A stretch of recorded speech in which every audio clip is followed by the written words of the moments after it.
Hello everyone, তোমরা কেমন আছো? আশা করি তোমরা ভীষণ ভালো আছো। আমিও খুবই ভালো আছি। তোমাদেরকে বলেছিলাম পুজোর পুরো ভিডিওটা নিয়ে আসব, তো আমি চলে এসেছি। তোমরা দেখো, এনজয় করো। আমরা তো ওখানে ভীষণ এনজয় করেছিলাম।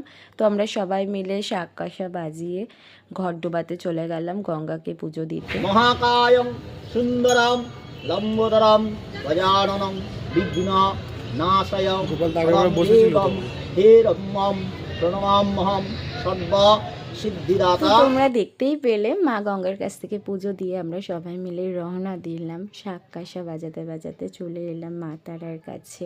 খুবই আনন্দ করি, জানো তো এবছর আমাদের ভীষণ দেরি হয়ে গেছিলো। আমাদের ঘট না মা তারার কাছে না পুজো করে রাখলে কারোকে ভোগ বিতরণ করা যাবে না। বেশ অনেকটাই লেট হয়ে গেছিলো। এই হলো আমাদের মা তারা। কেমন লাগলো কমেন্টে জানিও। এবছর একটা কাকু মা তারাকে জিভ দিয়েছিল। কেমন লাগছে আমাদের মা তারাকে অবশ্যই কমেন্টে জানিও। তারপরে আমরা তো সবাই রেডি হয়ে গেলাম বরণ করার জন্য। মামি, মাসি, আমি, দিদি, আমার একটা বন্ধু, সবাই মিলে 5 জন মিলে বরণ করলাম। তারপর বরণ শেষে ফটো তুললাম। ফটো না তুললে কি করে হয় বলো? তারপর আমার হাজব্যান্ড এলো, বললো আমাদের ফটো তুলে দেবে। আমরা চলো, যেমন কথা তেমন কাজ, ফটো তুলে দিলাম। তারপর আমি আর আমার হাজব্যান্ড দুজনে ফটো তুললাম। তারপরে ফটো তোলার পরে 107টা প্রদীপ জ্বালালাম আমরা সবাই মিলে। দেখতেই পাচ্ছ আমাদের 107টা প্রদীপ, আর আমরা সবাই মিলে ফটো তুললাম। তারপর পুজো স্টার্ট হয়ে গেল আবার।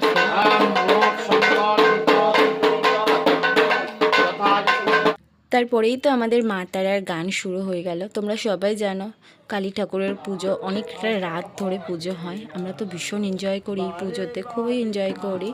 এই যে সবাই মিলে গান করছে, ভীষণ ভালো গান করে কাকুটা, এতই ভালো গান করে আমি তো বুঝতেই পারিনি যে ইনি এত সুন্দর গান করে। তারপর তো এই তো আমার পাগলা জামাইবু ঢোল নিয়ে কী জানি কী করছে, পাগল হয়ে গেছিলো।